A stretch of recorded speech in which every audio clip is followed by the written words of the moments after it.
You wanted more of the Road to RedBull Wololo recap, and here we are with two very notable names, Leenock and B. I feel like I see them so frequently going up against each other. Let's see what bloodbath they've got for us today. Here we go.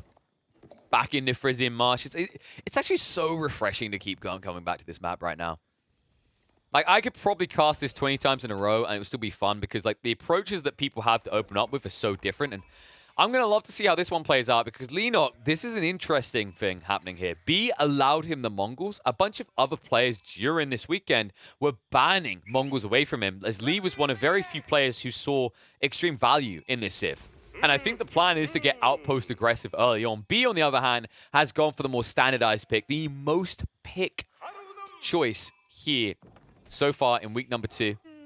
On Frisian Marshes, it is, of course, the Roos. And for good reason, there is a lot of hunt around here between the deer and the what feels like unlimited sheep. And the ability to play aggressively towards your opponent's base. Like, there's a lot to desire about this Civ on this specific map. And we'll see if he can get aggressive. Leenock has gone for a very long split here.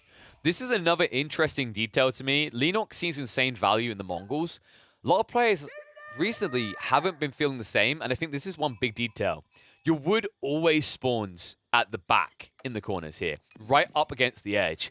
It's very difficult to get a good generation where stone, gold, and wood all actually align perfectly. Now, that might make it sound like the Mongols are just underwhelming as all hell. I disagree. I've seen Lee do some phenomenal things with this when I was watching him do some scrims.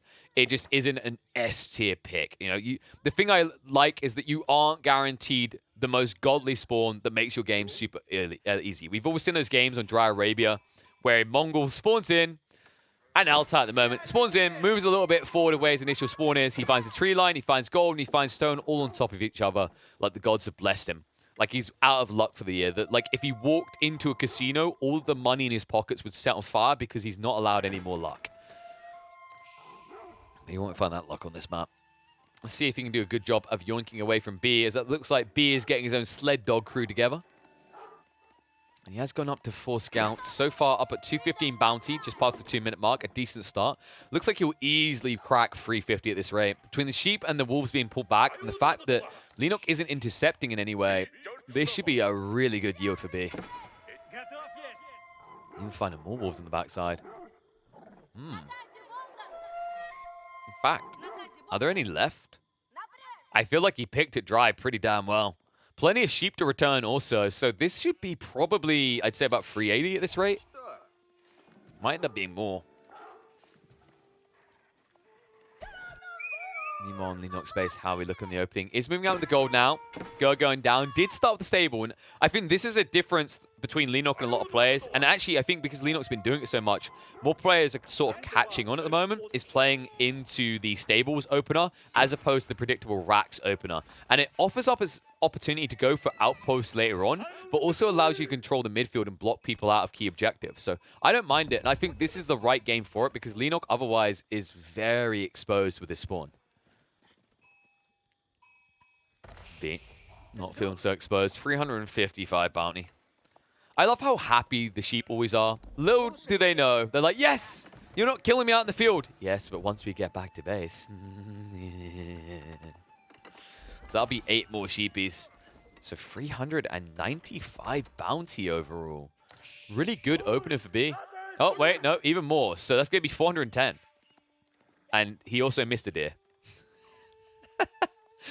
I love that the deer emerges out of the stealth forest like, whew, didn't see me, thank God.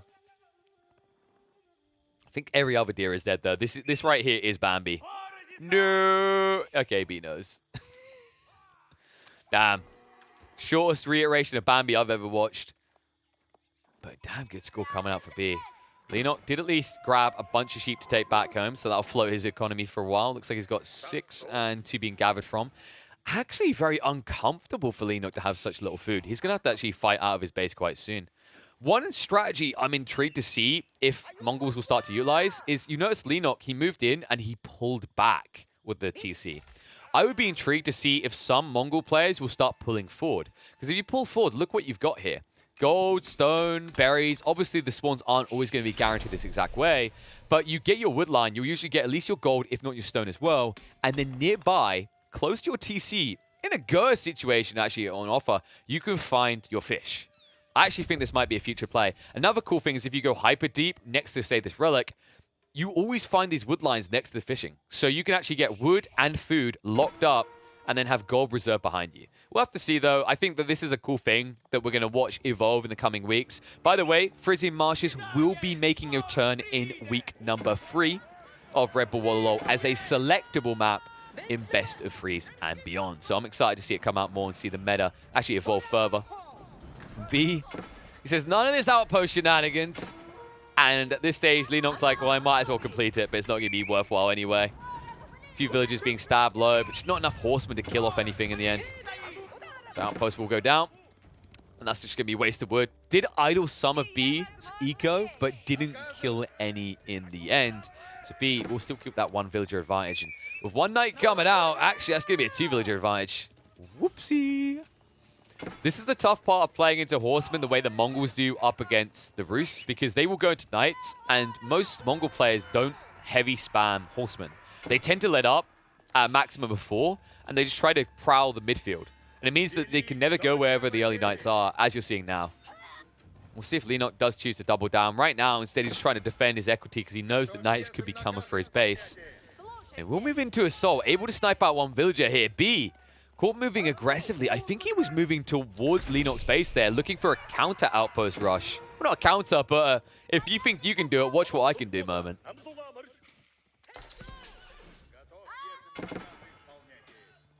Looks like Knight did peel back, so outpost is going to get the arrow slits. Leenok will be somewhat insulated on the gold. He should be able to slowly cruise his way up to a castle. I think that is actually his win condition. A long feudal doesn't serve him well here because B will start to stack up pretty aggressively. But I appreciate that Leenok is playing midfield to try and block equity. You can see what B's up to. Pulling out in this direction. Now, there's no clear resource like boars in this area. Something else I'd love to see players start doing is if they aggressively outpost, if they pull like 4 villages, and I'm looking at you, Kazza, because I know you like pulling 4 villages, all right? If you go ahead and you pull, say, 4 or 5 villages to the front, and you outpost block someone's gold, build a mill or whatever your building is for your civ behind that, and start gathering fish. It's a phenomenal tool to boost your eco. It's something that Kazza is very good at utilizing because he loves pulling multiple villages for aggressive players. And oh boy, speaking of aggressive plays, B, what the hell is this? Why are you here? What? Hold up. B's gonna have to explain the logic to me here. He's going for deer instead of fish. Now, one logic could be that it's 7 times 350, so it's actually better value than most ponds, but while that is true for some of these ponds, it's not true for this one. This one has 2,500 resources. It's worth going here instead. It also has more natural choke points. It's not as far out. Like, I'm kind of perplexed by this choice. Nice move by B in the end low. Will he be able to get the outpost up? Completes it just in time. But that villager is dead. Mincemeat as well. And all of a sudden, Leenok now with a 2 villager lead. Spearman getting decent value. 2 early knights hit pretty damn hard here. And this play just wasn't needed by B. Think about the difference in the walk. If he actually had built it over here in a choke point where his knights can hold as well, probably would have got the outpost up pretty easily and then would have had the hunting cabin afterwards. I'm very confused what this play was about.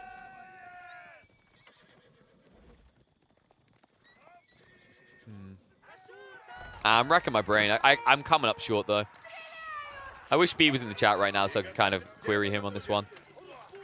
His knights are starting to suffer as well. The horseman amount is increasing, and that's blocking him off, which is a problem because B doesn't want to be on the sheep forever. He wants to get out into the rich midfield resources.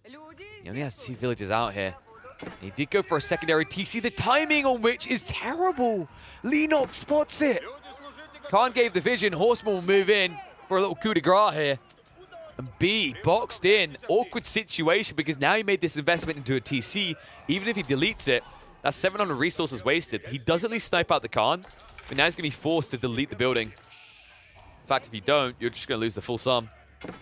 And the longer you wait, the more expensive it is. B? What? What did I just witness? B did not cancel the TC. He's 700 resources down the drain. And Leenok even gets paid for it. Oh my. Ladies and gentlemen, I'm perplexed right now. B is now a mile behind. This isn't even close anymore. And Leenok is beginning to escalate. Look what he's going towards. Not only does he have the military count, tripling up B, but Leenok is also on his way to castle age. B cannot do the same. Wow. B, you know, he could have deleted the TC. He could have built it more defensively, maybe on the berries. Maybe he just felt that like, this was a required position. Nowhere else was acceptable. But the fact that he didn't even delete it to try makes me wonder why he's even still hanging around the game if this was just a, I'm done anyway. Now Leenok, he's going to accelerate at a ridiculous rate. This is what I was talking about. You move out here, even built the outpost, not just for protection, but also for the YAM network. Big deal here as Leenok is getting maximum efficiency on basically all of his economy. B. No efficiency. Seriously, there's no efficiency in this store, though. The sheep are going to dry up fast. The only thing good from him is wood, which, of course, you do get the extra 20%, but wood is not going to make your world go round. In fact, the only way that wood could help right now is if you were able to channel the gods to make some wood fall on Leenok's power lines. But considering he's in an urban area, I believe that would be very difficult to achieve. B, he hasn't given up just yet. He hasn't waved the white flag. He's going to do it again. Now I'm even more confused at the fact that he didn't cancel it.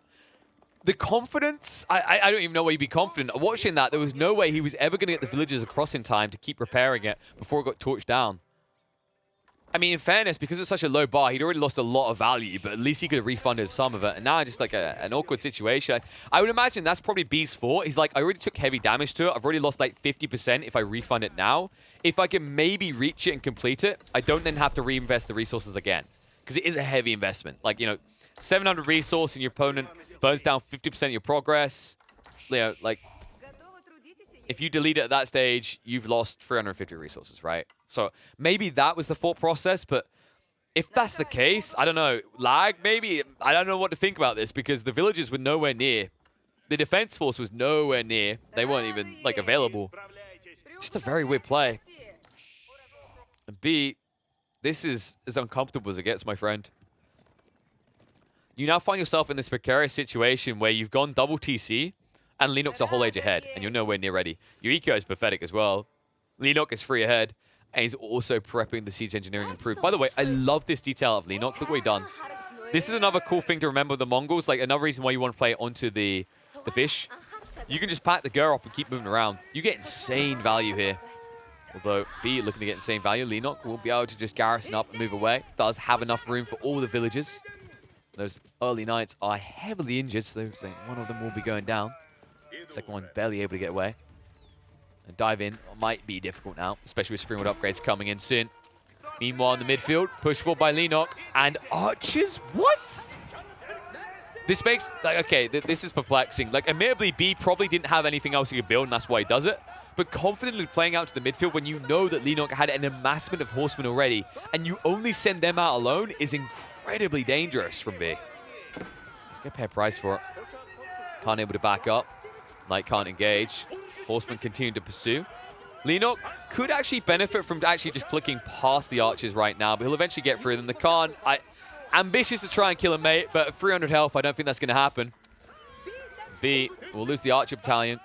Treb's, in the meantime, being built up in the stealth forest. Outpost going up as well to make sure he has a fallback defense. And this is where things can get very dicey for B. Halfway on his way towards castle, but now he needs to reinvest in the military. Down to 4 military units. 2 archers, 2 knights, that's literally it. Leenok, as a result, will extend himself further. He can get as greedy as he wants because Leenok, what he's doing, he's enabling a win condition at around 20 minutes by pushing this hard on the fish. Think about the numbers right now. You're already in position, you're building in the siege, you're getting the outpost crawl, and also your opponent is likely to try and do a tech up. So you'll get some serious damage done because you can't afford to push troops and tech up at the same time. Here we go, B. I don't know about that one, dog. Is that better than a high trade house here? I mean, this is nitpicky. The bigger detail was that TC. So we'll take whatever he can get. He'll smuggle the high trade house out to the side. Looks like it will not get scouted, luckily for him, despite the fact Leenok is just inches away from revealing him in his most exposed location. And the reason Leenock's out here is because he knows he must be gathering food somewhere. When you look under the TC and you see the limited amount of sheep and you don't see any farms, it's very obvious your opponent is going for food elsewhere. Otherwise, he'd already win the berries in mass. And no, the timing. Leenock, he's wise to it. B gets caught fishing. Leenock's now fishing for kills, fishing for a bigger eco lead. B, he recovered. He got ahead by 10. The step readout has been minimizing that difference, and now the loss of villages here will minimize it further. Able to retreat away. Looks like Knights are moving in position. Tech up's going to come out, and the timing is fortuitous the way that happened, because any longer on the build-up, and Leenock would have revealed the high trade house and sniped you. But he's already sniping your base. The outpost crawl continues into the Spring Ords. B, he has a castle age, but there's not much he can do with it right now. He's pushing more Knights that will struggle to dive past these outposts. Once you get up to about 4, at this stage, Leenock's going to be very comfortable. That's 60 damage from each of them. That's 240 damage before any damage mitigation. And that's enough to kill these early Knights. So he needs to upgrade them fast, just to stand a chance of being able to dive. Now the block on the food. The Lancers trading really well. That's a problem. B, once again, forced the garrison. Idle eco everywhere. Knights, in the meantime, being chased away. They can't fight. Leenock is handling them on 3 different fronts right now. Golden Gate going down, so B won't even get the good exchanges. That's the problem. The only thing he's really getting his hands on right now is gold. He can't access food. It's like the Knights are stuck, pinched in the corner, nowhere to really run. I love these animations so much. You know, we complain about a lot of bugs this game has, but some of them are absolutely magnificent. The animation ones specifically. Scouts and Khans really do have heart attacks with their horses. B, heart attack might be fitting because I feel like he's flatlining here. TC exposed. Heavy damage coming in. 40 infrastructure being deleted as well. Knights starting to bulk up. Looks like B wants to play into the monastery. We'll have to pay full price for those monks. It's 240 resources, another heavy burden for him. These burdens are getting unbearable right now. Fort Trebuchet coming out. Springwoods as well, so Leenok prepared for any anti-siege. And B, because he only has 1 siege workshop, the build-up would be incredibly slow here. Lancers fully on guard, ready for any dive attempts. You can see that B has to make a dive attempt. More outposts going up. If he doesn't go now, it's all but over anyway. He won't be able to get Leenock out of his base. So he needs to look for some sort of exploitable split. He'll at least be able to stop the village up. That's step 1. You've still got 3 outposts to get through, my friend. And the trebuchets are not letting up. TC on fire. Soon to fall. After that, the secondary TC will be in the sights of Leenock. Lee not slowing down anytime soon. So much food income right now. He's able to keep fueling this war machine indefinitely.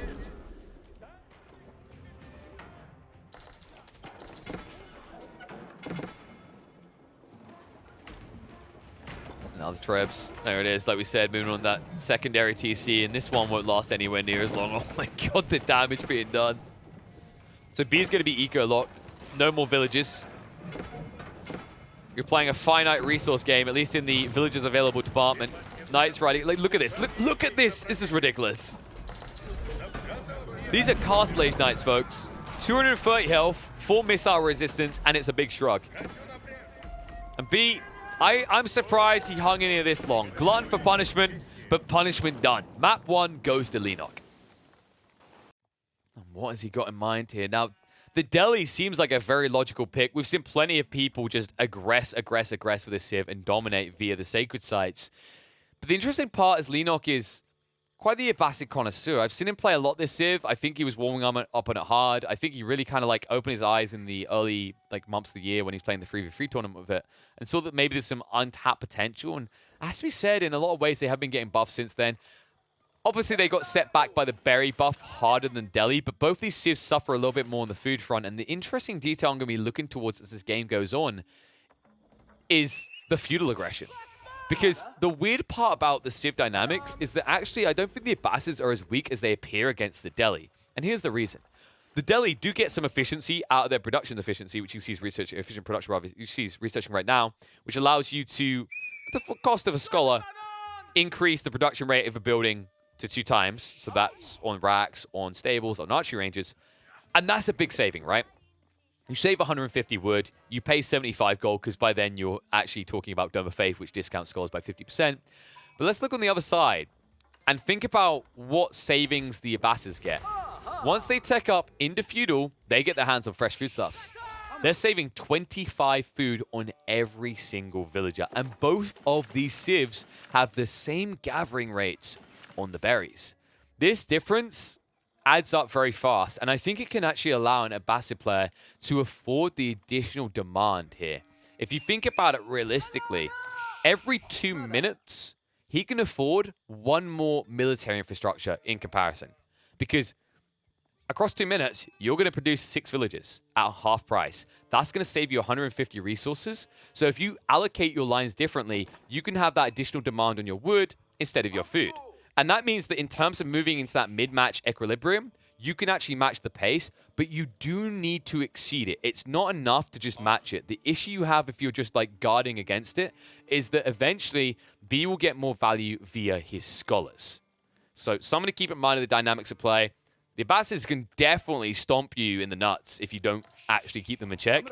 And another way they can do that is Leenok can choose to offset aggression onto sacred sites by going multi-TCs. I've said this before and I'll stick to it to the end of my days. There is no Civ better in this game at going second TC early on. Some people will argue the Roost because you can trade for the resources pretty quick within 2 minutes of hitting your fast Feudal. Some people argue the Chinese because of how quickly you can produce villages and the extra 20%. But the thing that makes the Abbasids so good for the secondary TC quicker than most other Civs, you can talk about the gather speed being a little bit slower, but it's the food demand being lower. The whole idea behind what I mean when I say that this Civ can actually float multi-TCs quicker than other Civs, it isn't that they can build a TC faster than, say, the Chinese. It's the fact that they can afford what they're going to be doing that TC sooner or under more strain, because they're only paying 50% of what they should for these villages, where any other Civ, no matter how fast they build them, no matter how fast they produce villages, like, actually producing more villages is a little bit of a detriment at the early phases. If you go into a 2TC build too fast, you can't actually afford the villages you're trying to produce. And that's something that I'd never really say about the Abbasids. It's very, very rare that we ever see an Abbasid player unable to build villages. Like, you genuinely have to go AFK from your keyboard and forget to assign villages to food for that to even happen. Sheep situation looking pretty rough right now, if you're a B fan. It looks like he has got some he needs to return to still. Leenock has a bunch in reserve, so he should be safe for a while. Tech up is coming through, and timings will be somewhat similar, but B is lagging behind slightly here.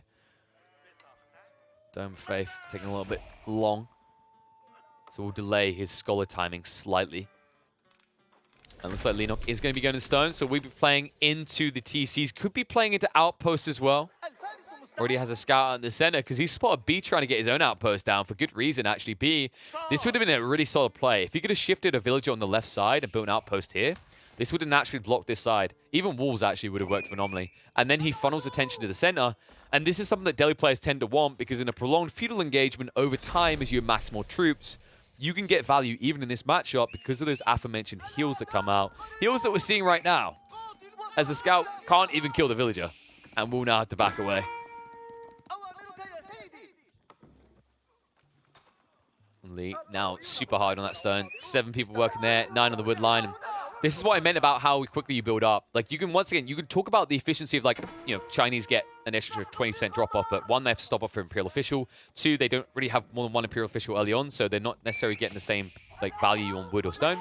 This Civ, on the other hand, can say, I need less people on food now because I have fresh foodstuffs. And then they invest those people into wood and stone to guarantee an even quicker TC timing. It's very tough to match. I'd actually love to see, like, the comparisons. Honestly, like, I'm already enough of an Age of Empires degenerate. The amount of hours I spend casting and creative videos, I probably, like, don't want to add to that list. Find a bunch of people who are intentionally TC rushing and see who does it the fastest. But I think the answer would come out with the Abbasids ahead. even with the quicker build speed of the Chinese, even with the increased resource gatherings, simply because the Imperial official build-up slows you down instead of speeding you up. Initially slows you down. That's what I always want to emphasize. Yes, a Chinese TC boom is eventually going to be stronger than a Abbasid TC boom. But the first few minutes, going to be real uncomfortable. Not for Leenock, though. This is actually such a good placement. Woodline, berries, and deer. Spawn gods, please. In fairness, like, if B was playing TCs, he could do something similar, right? Like, you can see right here, next to the gold as well. But obviously, he doesn't get the same value. He can't really go into TCs the same way that an Abbasid player can. The economical value for a Delhi player is on these sacred sites. And these sacred sites, they're not ready to cap just yet. In fact, B is still a minute out. So he pulled the Scholar super early because he wanted to get the outposts up. He will achieve them on all 3 sites. And it looks like he is starting to gather up the stone required for the arrow slits. Leenok right now is just like hands over his ears going, la la la la la la la. I can't hear the sound of your Delhi oppression. Instead, he's just going to focus on his own inflation. Is prepping the stables now. This could be very interesting, actually, because if Leenock holds off on aggression until about 10 minutes, I think he could build up enough troops to rush a lot of these outposts. The problem that B's going to have is he's slow grabbing stone. And I think that Leenock scouted that. Yeah, because the front of your base. He only has 2 people grabbing stone. The reason this is a problem is he needs to get the arrow slits upgrades first. Those arrow slits upgrades are 50 stone each. Then he wants fortified. That's another 100 stone. It's going to take you several minutes with just 2 people doing this. And that means that you can actually just bulk up a bunch of horsemen in the meantime and rush out to torch those down. So expect B to only be able to hold on to maybe one of these sacred sites unless he starts building a military force behind it to defend them. Leenock numbers, like this is what I was talking about. Like, look how good they're already looking. He set himself up with second eco line already. Keep in mind, Leenock also is getting the better gathering rates via the Golden Age. If we compare this to what B has, B still doesn't have horticulture. He's still waiting another 30 seconds, and that will give him a 1-up over the Abbasids, putting up 15% gathering speed as opposed to the 10% from the Golden Age. But Leenock got this straight away, like pretty early on, and he didn't have to pay for it on different resources as well in terms of time. Looks like B was at least able to get... Oh, no, spoke too soon. Still waiting on the specialized picks as well. How's the wood looking at least? That's almost done. Sacred sites. Ooh, nice try to intercept. Leenock not able to do so indefinitely though. So all 3 sacred sites now being capped. Leenock needs to fast approach the ride-out point. And you want to focus your ride-out on the south side here, if you can. Just because it's easier to decap these 2 because they're close together than deal with this one over the flank. The problem he now has is like he could go for this as a safe decap somewhere where B might not compete with him. But it's going to invest a lot of time getting through the outpost first. Right now, B with the dive. Maybe a little bit overly ambitious here.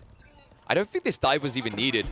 You could call this scouting, but I feel like you're just sacrificing some of your timing. He is getting the aggressive outpost down. Leenock will be able to see this because... Oh, whoa, no, he won't. B perfected the placement there. Just out of range, but just in range with arrow slits to deny berries. So that's another tower that you need to deal with for your Leenock. B continues to just try and stranglehold. This is where the Delhi play the map. It's very impressive the way they're able to shut it all down. You can see the way he's just actually restricting movements now. And this is a pristine generation. There's another example how the Lipany map can benefit the Delhi a lot, or is seen to, is the walling. However, up against high-level players, like if they see an opportunity to like counter wall, they'll block you in instead. But because B was quicker to control the midfield, understanding that an Abbasid player doesn't really push anything early on, he was able to go deep with these walls and does funnel Leenock towards the center. Leenock is now going into the spear, boys. Second TC starting to be harassed. More horsemen going down. I don't like that B keeps throwing away troops like this for free. It's like, oh, but it's just one here and there. Yeah, but that's adding up. That's like 4 or 5 now, and each of them cost 120 resources. You're still a small eco at this stage. You're trying to build it big. But to build big, you need to make sure you're not sacrificing too much, because every time you lose a horseman like that, you're going to feel inclined to replace it, just to make sure you have midfield aggression. And that will set back your castle timing.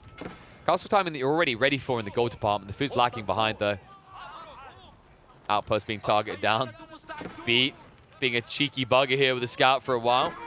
Will allow time for the horsemen to arrive, but the horsemen are outnumbered, folks. This is a bad fight for you to be taking right now. Even with the +1 damage you have, you just can't trade well there. So that's one sacred site looking to be decapped. Spearman will put an end to that plan temporarily. And Leenok now actually being grouped up on here. Scholar's even in position means that he cannot take the trade, needs to back away entirely. We'll shift off with a 1 HP horseman. Leenok is now forced to go into the rams as well. So this is getting very frustrating. He has to go for a ram because you can't rely on torches. This is the detail we were talking about, is that if B accrues enough resources and outfits these outposts with the fortifications, it reduces torch damage. You can see they've actually got the resistance to fire there. So that means you're doing half the damage with horses. Not a good look. Oh, sorry, not half. They're doing 3/4 of the damage. It's still a huge damage reduction, though. On top of the fact that this unit will have, or this outpost rather, feels like a unit, would have had its health doubled. Takes way too long. Here you go. You can see 10 plus the 3. So 13 damage. Yeah, I was right. It was half. Why'd I doubt myself? Gotta believe. You see that torch resistance? It's actually lowering the damage a lot. The only reason it's getting through this at a reasonable pace is the ram.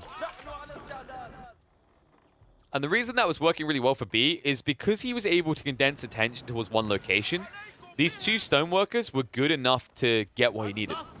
Now that it's been breached so fast, Leenock can move out, and all these other outposts are not upgraded. This one got wiped, has to be replaced. Never upgraded the one on these sacred sites. And also, if he wants this one to be functional, he's once again going to have to go on the stone to get the needed resources for arrow slits. And all the while, keep in mind that he is in a situation where Leenock continues to accelerate. See it now, 59-43. And this is another detail that makes me really like the Abbasids up against the Delhi, especially the right hands. Like, the timings are really good from Leenock, and now this leads into this. The camel. The camel aura. What do Delhi players do? What is the most built units for Delhi? Number 1, horseman. Number 2, spearman. What does camel archers deal with? Both. The camel aura, reducing the horseman damage by 20%. And then the spearman, taking double damage from the camel archers, is a big deal. Just like that, the big deal, these sacred sites is now threatened as B. Well, here's a problem for you folks. B was slow to move out to the new lines. He was a little bit dispersed. And in that resultant panic, he had to reinvest his gold. He had to trade it. So he's still not ready to like get the initial units out. He does get his castle age, but now making his way up, the tower elephant feels a little bit delayed for me. Maybe I misread that actually. Did he? I feel like he had to trade at one point. It might just been that he double tapped the elephants because his resources look good now. Ignore me. I'm a crazy old man, clearly. But still, this is a problem because this elephant, like, it is a cavalry. And if you just want to have a look at the camels, you'll notice something very fun about them. Oh, wait, no, it's horse cavalry. I'm an idiot. Right then, people are like, what's he going for here? What's he on about? Sorry, it's clearly been a long stream. I'm half food coma. We're starting to wake up again, though. I corrected myself. That's what is important. Damn. Could you imagine? Actually, could you imagine if they added that to Age of Empires 4? So that Camel's aura affected elephants? Delhi all of a sudden have a clear counter. I actually low-key kind of want it. I'm hating on Delhi players right now. This Delhi player is losing control fast on those sacred sites. It's like they're all going to end up decapped. So B needs to get up to a sizable quantity of elephants to start ramming forward soon.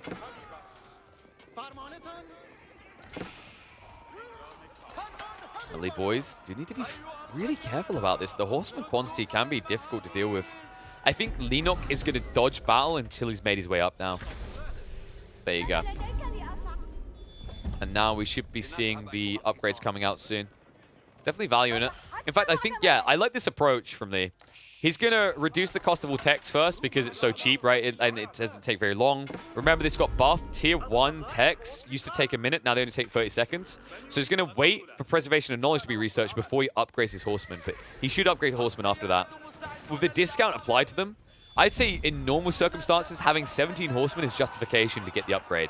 If you can get a 30% discount on that 350 resource cost, absolutely 100% no excuse to not do it. Look at that. 70 food and 175 gold. Bahabada, give me that trade every day of the week. Leenok in some agreement, but going for everything else instead. Spearman and Camel Archer upgrade coming through soon.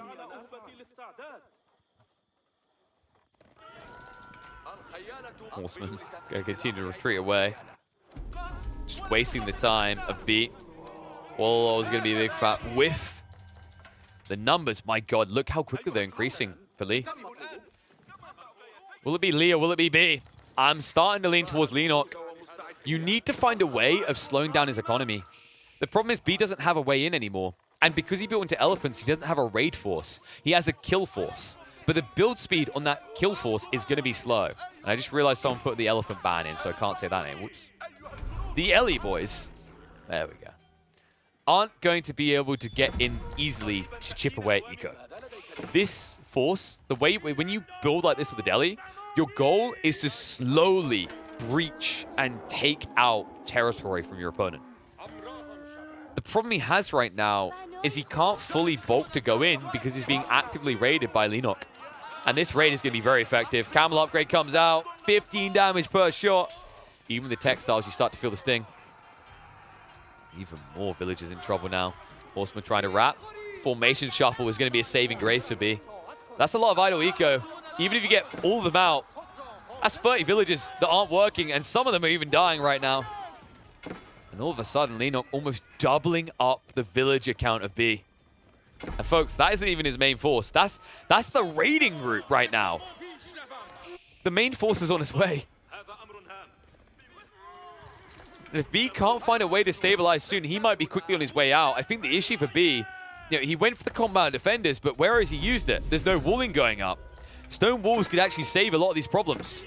It would allow you to actually condense the point of aggression, and then your Ellie boys can overwhelm. But with the way he's playing this, with the way he's so open, all I can say, B, why do you hate walls so much? You built them earlier. Build them now. He's not even gathering stone. Like right now, this compound of the defenders is worthless. It doesn't do anything.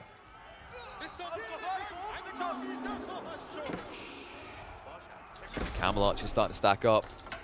Sacred Sight's once again capped by B. He's like, please get out of my base and deal with this instead, please.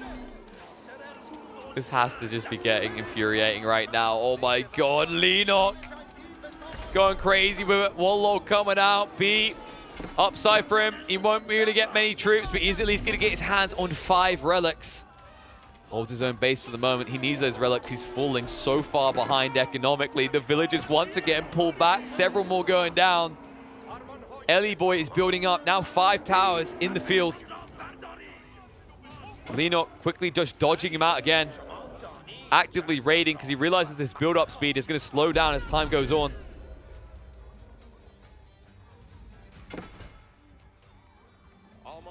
This is the tough part. I try not to grimace when I show you the figures. So B, these raid-ins from Leenock, like, he's not really killing much of Lee's forces. And admittedly, like, B isn't taking out the Ellie boys, but he doesn't need to. He's just building up to clump. He's building up to mass. Once he's pop capped, he'll engage it. And then afterwards, they might both lose their armies. But the difference is that Leenock can very quickly afford to replace all this loss. B cannot. That's why he's going in with a desperation TC. He needs to secure new food sources is a big problem as well. To the left side, there's plenty of berry patches, but that's just being patrolled constantly by camels and horsemen.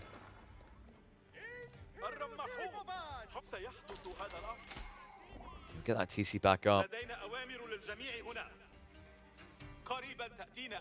But now Lee getting the decap on the sacred site, he can just turn his attention back towards B. Might go and actually just decap the other 2 to make sure he doesn't get that gold trickle. That's kind of the bonkers part to think about. Like, if you were to take these horsemen and raid in and kill 2 villagers, that's worth 80 resources a minute. If you take out this sacred site, it's worth 150 resources per minute. So when you're thinking about whether it's worth peeling off a few troops to go deal with a sacred site, ask yourself the question, can I kill more than 3 villages with this raid? Or can I shut down for a long time the I force idle eco? If I can't, then actually taking out a sacred site is a better proposition.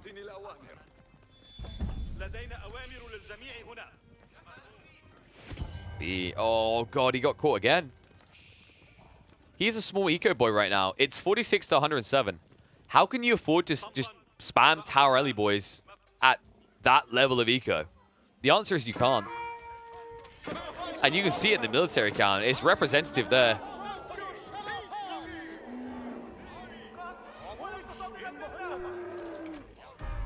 I think the reason why B had some miners over here is he was trying to rebuild outposts. And also he was getting raided in his base. He needs gold. Remember that there's a heavy demand. Even when you've got all of these relics banked here, like you can't afford that many elephants because of the gold limitation still. Like the food isn't the problem as much as the gold. And you get 500 per minute, but you want to push more than 1 elephant a minute. Especially with this production rate. It takes you 22 seconds to push out of this archer range. You want to try and keep that non-stop churning, if you can.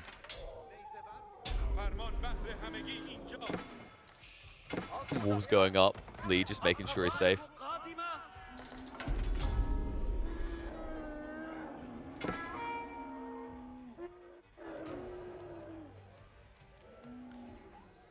And B, once again, is just guarding. And this is one of the big problems, is like you can't be guarding anymore. Leenok has done enough damage to your base that he can now go back. He can go Imperial if he wants. He can go pop cap, and then he can come back for you. And that's the worst case scenario, actually, if you're the Delhi, because you can't fight Imperial. The reason we see people always play the same kind of standardized play towards Sacred Sites in the Fast Castle, it's not just because it is definitely one of the most powerful ways to play the Delhi. Probably the most powerful. It's the fact that you want to be in Castle and you want to close out the game fast. The longer it takes, like the worse it gets. If this game goes to an hour long, you don't feel good as a Delhi player, because even if you get Imperial at, say, 45 minutes, by the time the hour mark is ticking in, you're probably still waiting for your elite upgrades. Look how long this stuff can take. This is a lie. 7 minutes and 30, like maybe right now. But when you upgrade, it's going to show you the real timings, and it's not going to be pretty. Yeah, ignore these timings. They're absolute lie. There's no reason why it would only take him 7.5 minutes to research. Spearman going in. Several camel archers going down. Ellie boys. Oh, the gap close. He gets 2. That's big. That's a trap. The trap is sprung. And with phalanx, it means that double the damage is coming out as the spears behind the initial wave are able to stab as well. Finds another. It's like, come the popper. Look at that damage. Do not underrate the Abbasses as a solution to this Civ. This is what I was warning against. It's not just the camel archers early on, but when you reach this stage, the spearmen via the phalanx make their spears an efficient solution up against elephants where most other civs fall flat. And now those spears with the heavy torch damage, they'll get rid of the safe point. Push out. Mangoes are being targeted. Only a few villagers here. Maybe gets one of them, but you won't get more. Mango shots across the side. Another elephant goes down. They're just flopping to the ground, dead too fast. B, he can't keep up with the demand of this war. It's difficult for him to now replace what's lost. And sure, you can say that Leenok threw away a lot of troops, but folks, look at the eco difference now. Look at it. Look at it and scream, because B just did 5 times multiplier in favor of Leenok is enough to convince B that he does not have the eco to keep going. GG gets called. 2 games in a row means that Leenok will not be out in week number 2. I actually think that might be one of the biggest differentials I have seen in a village account. That was insane to glance at the end. I'm glad we caught that just before that closed out. 24 villages to, I believe it's 122. Absolutely bonkers out of Lee.